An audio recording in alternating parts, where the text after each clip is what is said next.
What's going on, Guardians? It's Tizzle here, and in this video I will be going over the god rolls for the Heresy weapons. So you've seen the title, and it's not like clickbait or rage bait or anything. I just honestly don't think these weapons are super powerful. They're not bad by any means. They're not like the Season of Arrival's weapons. But what they do have is some unique archetypes that you can't get very many places, or like some unique roles, so they're still worth going over. But yeah, I don't think any of them are really meta defining. So before we get into it, it's got the Willing Vessel origin trait. Dealing damage or defeating targets with this weapon gradually grants increased stability, handling, reload speed, and charge rate. This effect gradually decreases over time, but is gained more quickly when near allies. So all you have to do is be dealing damage and killing enemies, which is what you're always doing, and you get some pretty good benefits. And for some reason, that Abyssal Edge doesn't show it, but all the other ones do. You can also get like double perks on these weapons and adept version of these weapons. And sometimes they can also roll with the origin trait Runneth Over. Reloading near allies overflows the magazine, bows receive faster draw time, and swords receive faster charge rate. So this was actually from the King's Fall raid, and it is very good on certain weapons from King's Fall for sure. So the origin traits both sound really strong. So yeah, we're just going to jump into it with Abyssal Edge, which is a strand wave sword frame.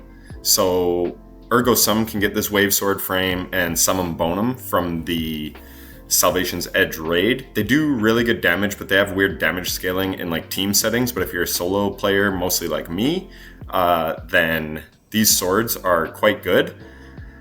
But so Flash Counter did get a buff, so basically you can disorient targets. We've been talking about it in my Discord, but that pairs really nicely on a Stronghold Titan. So it could be really, really good there just for like taking aggro, disorienting enemies. Could be very powerful, so something to think about. You've got Slice Hatchling, which is like really good on primaries in my opinion. Not so good on a sword. Elemental Honing is a very unique new weapon trait this season. Dealing unique elemental damage grants this weapon a stacking damage bonus. I've heard this can go up to 35% and then up to 40% on kinetic weapons. So pretty strong, but there is some setup to it. On guard is whatever, it's been around for a long time. Tireless Blade is good, especially if you're using it like Hatchling, if you're using it kind of for ad clear. Relentless Strikes is usually your DPS option in the left, and then you could pair that with Surrounded. You can enhance this, so you could get Enhanced Surrounded, which is a very strong damage bonus, 47%, but the impact is only 60, so the Deep Strong Crypt sword is still like just overall stronger with Relentless Surrounded, but still nothing to sneeze at. You've got Demolitionist in the right.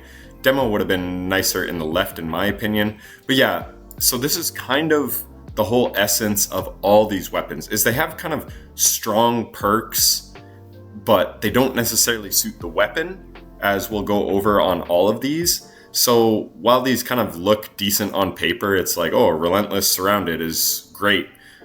Basically what I'm saying is there's better options pretty much across the board for all these weapons, and I will give some comparisons as we go. Maybe not for Abyssal Edge, but yeah, I guess I could. So Summon Bonum, it just straight up has better damage perks. So it would be a better DPS sword, which is fair because it's from a raid. So I'm not going to harp on it too much, but basically, if you're looking for a new wave sword frame, this is a good option. Strand, it's got some strand synergy with Slice Hatchling. It's got some other stuff. Sword Logic is really good. Again, Tireless Blade Sword Logic would be really good if you're kind of using this for ad clear. So it's got some sort of niche use cases, but nothing that is like jumping out at me as being super strong. Next, we have Eyes Unveiled, a linear fusion rifle.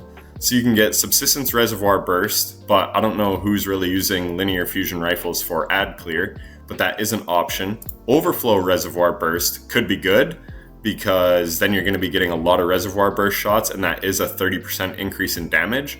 So that is quite strong. You've got Frenzy, which is good. You've got Discord, which is very interesting. So you could have like Field Prep Discord, Triple Tap Discord. So that would be really good on, like again, for ad clear. But these aren't ad clear weapons. So that's what I'm saying. It's got strong perks that are not great on the archetype that it's landing on. Field Prep Frenzy is good, Withering Gaze, but Withering Gaze is in the right, so you can't really get a damage option, which brings me to Mistral Lift. If we look real quick, Mistral Lift, you can have Bait and Switch Withering Gaze Frenzy, all these really strong rolls. Obviously you can't get this because it's from the Dawning, but again, this is a precision frame, so it's not the same as Mistral Lift, which is a adaptive burst, so a little bit different archetype. But again, it's not doing anything that some other Void linear fusion rifle isn't already doing. We had the one from Season of the Wish as well that can roll Reconstruction Precision Instrument. To me, that is just flat out better than anything this one can get. Then you have Watchful Eye, the machine gun. So again, you've got Song of Ear Ute, which rolls with some like really crazy strong rolls. You've got Reconstruction Sword Logic, Reconstruction Bait and Switch, Demolitionist Sword Logic, so demo in the left so you can get some utility with some damage. But again, it is from a raid, so if you don't have a strong arc machine gun, this is an aggressive frame. The other one is an adaptive, I believe. But yeah, these aggressive frames are kind of cool. They shoot at 600 RPM.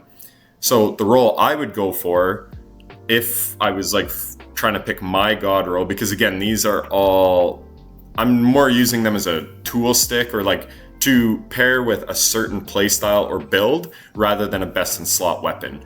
So you could go Wellspring Jolting Feedback. So Wellspring is going to give you ability energy. Jolting Feedback is one of the best perks in the game. However, it doesn't say here at the bottom how many shots it takes on a machine gun, but this is usually kind of magazine size based. So if it's taking something like 20 shots to proc Jolting Feedback, you're really only going to be proccing that on like champions or majors and stuff, which isn't bad. It's still very strong. And then it's going to deal ad clear around the enemies. But again, it just depends how good is it on this machine gun. But I do think that's the best perk. Rolling Storm is interesting. It's a new one. Final Blows grant Bolt Charge, while Amplified Final Blows grant additional Bolt Charge. So you could go Wellspring Rolling Storm on a melee-based build. That would be really strong. Killing Tally is definitely the option you want for your damage boosting option. So you could go Overflow Killing Tally or Field Prep Killing Tally if, yeah, you're just looking for more damage. Surrounded isn't good on machine guns in my opinion. Elemental Honing, again, I talked about it. That can get a high damage increase, but if you want to jump through the hoops to do that, Sword Logic is actually really good on a machine gun. You can see I had that on Song of Ear Ute, so this is a good option. So you could have Field Prep Sword Logic or Overflowed Sword Logic. That's actually really strong. Target Lock, I don't necessarily love on machine guns. I get the synergy, but again, I'm using my machine guns for ad clear, not so much single target damage. So yeah, I'd actually be looking at Sword Logic or Killing Tally for your damage perk, or like I said, for me, I'm kind of going for a utility based one. So probably Wellspring Jolting or Wellspring and Rolling Storm. Next we have Afterlight. It's a Void fusion rifle, adaptive frame. So it can roll Discord Reservoir Burst, which right away to me is like the best one. And then you have Glacioclasm, which I believe can get the exact same. You can see I have a few. So I've got Under Pressure High Impact, so that's the PvP roll. Overflow Reservoir Burst, or Air Trigger Controlled Burst. Okay, so maybe it was Overflow Reservoir Burst I was thinking of. But Discord Reservoir Burst, oh yeah, obviously, because Discord, I don't know if it's ever been on a fusion rifle, other than there is one whose name I can't remember, but I farmed the hell out of this thing. The Pressurized Precision with Discord Hatchling. I've never really used it, but it is good in low-end content. But basically, you can shoot forever as long as you proc Discord and you're getting kills. So it's really good in low-end content where you can kind of one-bang everything. But in higher-end content, Discord doesn't go as far if it can't one-shot the enemies. But Reservoir Burst is straight up just going to be stronger than Hatchling. So it's basically a better version of Pressurized Precision, but it's in the energy slot. And basically that's the only way I would go, or Discord destabilizing rounds. If you want anything else, again, you got Glacioclasm, which kind of has better rolls for like DPS with controlled burst and stuff. You do have Vorpal Weapon, which isn't bad. I do have a lot of Vorpal Weapon fusion rifles, so they're good, especially this season with particle reconstruction. You could go Pugilist Swash if you're doing a melee-based build, so there's some plays to be made there. So again, it's not bad by any means. Like Lead from Gold Vorpal is always good on fusion rifles, can't really go wrong. But again, I'm kind of doing what's unique about these seasonal weapons. What do they do best? And to me, what this one, it serves the niche of, is being able to get fusion rifle kills without having to use ammo, basically. You proc Discord, and then you have Reservoir Burst, which also causes AoE damage, which is really nice on fusion rifles, but it's also doing 30% increased damage. Sorry, 25% increased damage. Anyways, it's quite a bit of increased damage, so it will help take out those tankier red bars or orange bars. So yeah, Discord, Reservoir Burst, basically, or Bust, or Discord Destabilizing, because Destabilizing did get a buff in Heresy, and it's quite strong. Refusal of the Call. It's Strand Glaive. You know I love glaives, and adaptive glaives are probably my favorite ones to use. They feel great. Nezarec Whisper, the Enigma I believe is adaptive. So Impulse Amplifier, I love it on glaives. And then we've got this new one, Melee Momentum. So melee final blows with this weapon grant it bonus energy and provide increased movement speed while blocking. So melee final blows will give it shield energy. So that is quite unique. First time we've had that. So depending on the amount it gives, that could be very, very strong. You've got close to melee, which is always good depending on your, like how you're built around using the glaive.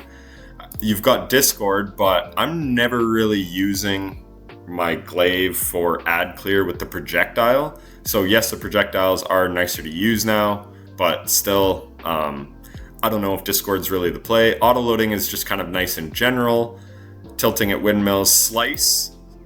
So glaives already give massive damage resistance, and then you could be severing targets, so they deal 40% less damage. Replenishing Aegis is really nice, especially with something like Unstoppable Force, because you want to be blocking in both ways. So you're blocking to refill your magazine, and then you're getting 20% increased damage with Unstoppable Force. So that's always a really good combination. This is probably the most like glaive type perks that you can get. Like I said, this is doing some unique things, but if you just want a glaive as a glaive, which is kind of how I use them, obviously, Replenishing Aegis and Unstoppable Force to me is the god roll on this thing, especially for high-end content. But yeah, it does have some unique things going on. Disruption Break, this is Strand, so you're not going to be able to really take advantage of it, maybe with Microcosm. But again, very, very niche situations. So for me, Replenishing Aegis and Unstoppable Force. The Adamantite auto rifle, it is a support frame, which we only have one of, and I can't think of the name of it right now, so let's just search support frame. It's the solar one, No Hesitation, I believe. Yeah, so No Hesitation. So let me just read this real quick. Should say, yeah, so hip firing at allies while this weapon is charged heals them with rapid healing, increasing weapon damage, and bestowing restoration to your allies. That part is key, restoration to your allies. So if we look at this one, it says harming targets builds a restorative charge. Hip firing at allies with this weapon is, while this weapon is charged heals them with rapid healing, increasing allies' weapon damage, and spawning unraveling projectiles. So this one makes unraveling projectiles where No Hesitation actually provides restoration. Because this is a support frame, I feel you want to build into the healing aspect of it as much as you can. What this one does give, so it's not as good as No Hesitation in that regard, but what this does give is a top slot, a kinetic slot weapon. So then you could use something like the Warlock Exotic Glaive in your energy slot paired with this. So now you have double healing, where with No Hesitation, you can't use the Warlock Glaive. So that, again, is what this niche serves. Is it best in slot support frame? No, it's not, but it gives you build flexibility, which I really appreciate. So you can go a couple ways here. You can go reciprocity. When healing projectiles from this weapon strike allies, you also receive a small amount of healing, so that's really nice. Just build into that healer fantasy. And then Circle of Life, rapidly healing allies, grants this weapon a period of increased damage. That's obviously nice. We love damage boosts. And then you also could go Slice, which casting your class ability allows you to sever. And then we have this new one, Tear. Precision final blows cause nearby targets to become severed. I don't know how many precision final blows you're getting with this because it is just a legendary primary weapon. And it does kind of shoot those projectiles, which are a little awkward. So if it was precision hits, that would be amazing. But it's final blows. So again, depending on the kill requirements to actually activate that, it could be tough. But then you can be healing your enemies, providing Sever with Slice, and providing Sever with Tear. So basically, you're just, again, building into that support playstyle even more, where it's like, okay, I'm going to weaken all the enemies, I'm going to heal my allies. To me, that is the way to go on these things. So yes, you can have Demo Frenzy, Pugilist, Hatchling. There's good roles on this if you want to use this like a traditional weapon. But again, I don't think any of these weapons, you want to be just using them because they're not best in slot. You want to use what they're doing uniquely. And this is very, very unique. Terra is new this season, so it does have some unique things that can mesh into a new build playstyle for you. So that is the way, again, that I would be going. That's why I make these videos. I try to talk about the roles that I'm looking for and how I would use these weapons. So Division is an Arc Heavy Burst sidearm. So let me just show you real quick. I can't think of the name of it, the Saint 14 one right here, Breachlight, gosh. So I've got a Slice Hatchling Breachlight, I've got a Demo Hatchling Breachlight, and I've got a Demo Desperate Measures one, and I have a Pugilist Swashbuckler. So I do really like these heavy burst ones. I've kept 4, again, as a tool for my toolkit to use in certain things. I actually used this Pugilist Swashbuckler one in my solo flawless Vespers Host run on Solar Titan, so that I could get my hammer back, and as I'm getting hammer kills, Swashbuckler, now I'm dealing like 33% more damage or whatever it is. So yeah, Breachlight, I love, very strong. Strand Sidearm. Then we've got Division. So there's a couple other Arc sidearms in the game. Most recently was, oh god, it's like my friend Taylor's favorite, Anonymous Autumn. So did I keep an Anonymous Autumn? Yeah, I kept a few. So Demo Frenzy, Strategist Frenzy, and I think I kept a Volt Shot one. Yeah, Demo Volt Shot. So to me, Demo Volt Shot is awesome, but you could go Pugilist Volt Shot for basically the exact same thing. I showed you I have Breachlight with Pugilist Swash. Honestly, really, really good roll. I love it. Surrounded isn't too bad on sidearms because you're often surrounded. Sword Logic, it depends on the content. If you're in higher end content like GMs, it's not going to go very far on a primary weapon, but in low end content, Sword Logic really ramps up damage quickly. But yeah, to me, either Pugilist Swash, like I said, I have that roll. Eddy Current Volt Shot if you want, but I'm not going Eddy Current. I would rather go like Pugilist Volt Shot. So that's what I'm looking at on the Division sidearm. Anamnesis, a combat bow, lightweight frame, Void.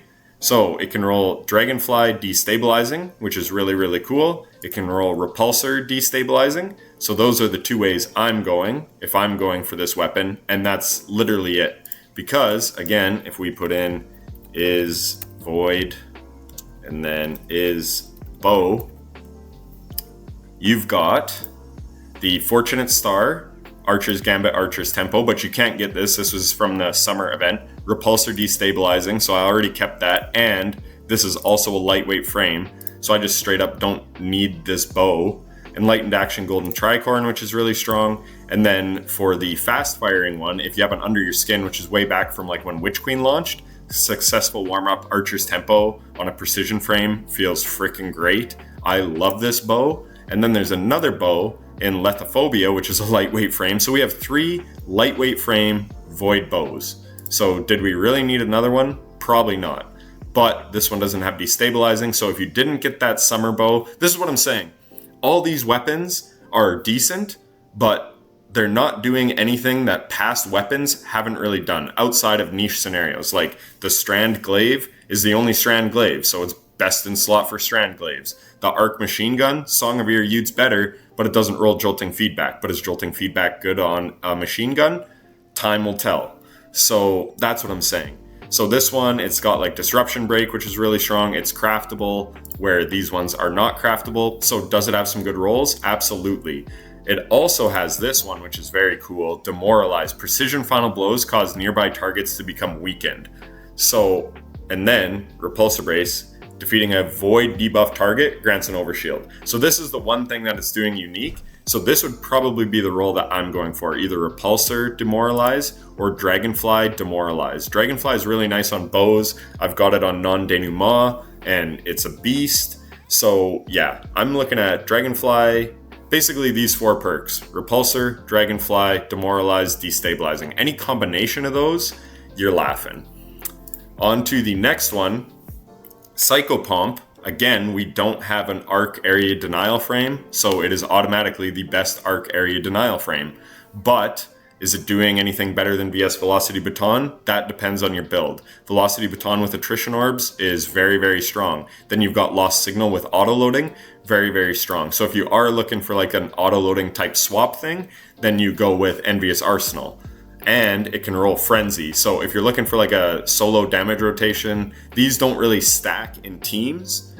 So only one person could really be using this. But if you're looking to do that, and especially again as a solo, that's very possible. Envious Arsenal Frenzy is your go-to for like a damage area denial GL. The other thing that it does well, I was hoping for Jolting Feedback. That would have been insane, but we don't have it. Demolitionist is in the right column. I wish it was in the left, like Pugilist is. So why isn't Demo?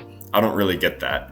I do want to mention Ambitious Assassin. Sort of interesting because after you reload after getting kills, it will overflow your magazine. Plus you have something like Runneth Over. So you could easily get like 3 or more maybe shots in the mag, which is really cool. But for me, in the way I play, because I'm mostly like a solo GM player, I'm not getting a ton of kills with these GLs. I'm more doing it for splash damage, and then I'm using like my other weapons to clean up the kill, or I'm using it on a single target to build Transcendence very quickly. So that's why I kind of like Envious Arsenal Frenzy. But the other one, I have a a build in mind that I've wanted to make literally for over a year now, and I will make it. But if I could get Pugilist Rolling Storm with that build, it would be incredible. So Final Blows grant Bolt Charge, while Amplified, Final Blows grant additional Bolt Charge. So you're going to be able to, and Bolt Charge gives melee energy. So if you were getting kills, you're getting Pugilist energy, and on grenades, you can see that's 20%, and enhanced, it's 22%. So if you get a few kills with Pugilist, you're getting your melee back like instantly. Plus you're getting Bolt Charge from Rolling Storm. So you're just going to get so much freaking melee energy. So to me, this is 100% the role you're looking for, and just use this as your go-to for any melee-based builds. And then, like I said, if you want it in a damage rotation, Envious Frenzy, Ambitious Assassin is good, again, in lower-end content if you're actually getting kills. So you could do like Ambitious Demo would also be really, really strong. I've heard Unrelenting is really nice in the Nether. So also something to maybe keep in mind. But yeah, for me, my god roll is right there. Build into melees. And then we've got Imago, a adaptive frame submachine gun. I'm trying to remember, what is Imminence? Is it an adaptive? Let's see. Do I have an Imminence? My only Imminence is Adept, I'm sorry, but it is a beast. It is a lightweight frame. So let me see. 900 adaptive, 900 lightweight. Somebody tell me the difference. Am I tripping here? Is adaptive not like the 750s or whatever? Anyways, maybe I'm wrong. They're both strand submachine guns, and they have sort of similar roles, but to me, Imminence is just flat out better. But again, not everyone has done Salvation's Edge, so you can't get something like Chaos Reshaped, because that is from Salvation's Edge, and to me, that's best in slot. And then I've also got Hatchling for strand-based builds. So, Recycled Energy. Reloading after defeating targets grants energy to your lowest charged ability. That's actually very cool. As far as I've seen, this is the only one with this perk. So very good, but again, that's going to fall off in higher end content because you need to get defeats with a legendary primary, and then you have to reload. And who knows how much ability energy it gives back. But that is nice for ability-based builds, which is pretty much all builds these days. You've got the classic Pugilist Swash, which I've already talked about on Breachlight and the Division. So that is a very, very good pairing. I love it. Again, just build more into melee based builds. And then you've got Hatchling. So like Subsistence Hatchling, like Subsistence is always kind of nice. Sword Logic, again, if you're in lower end content, Sword Logic is quite strong. But yeah, for me, I'm not really looking at target lock. And yeah, that's about it. One thing I realized is I really didn't talk about PvP roles at all, but just as I was kind of going over the traits, nothing really jumped out at me for PvP weapons either. Again, I think it would be a lot of the same case as these weapons aren't doing anything that other weapons in those slots can't already do for like PvP or PvE. Again, unless they're the only one in slot, like Psychopomp being the only arc area denial and the Strand Glaive.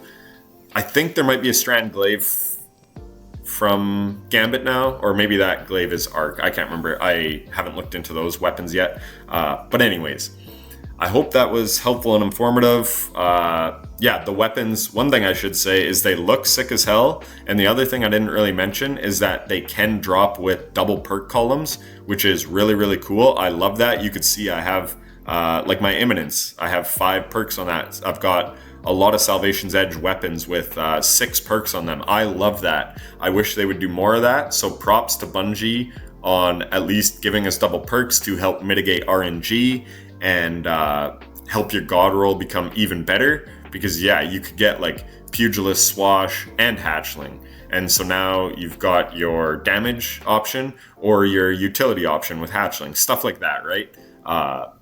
Where is Psychopomp? Yeah, if I could get Pugilist, Rolling Storm with Envious Frenzy, I'd be the happiest guy ever, because that is like, then I save a vault space basically, because those were the 2 rolls I wanted, and now I'll have them all on one roll. So I do love that they're doing that.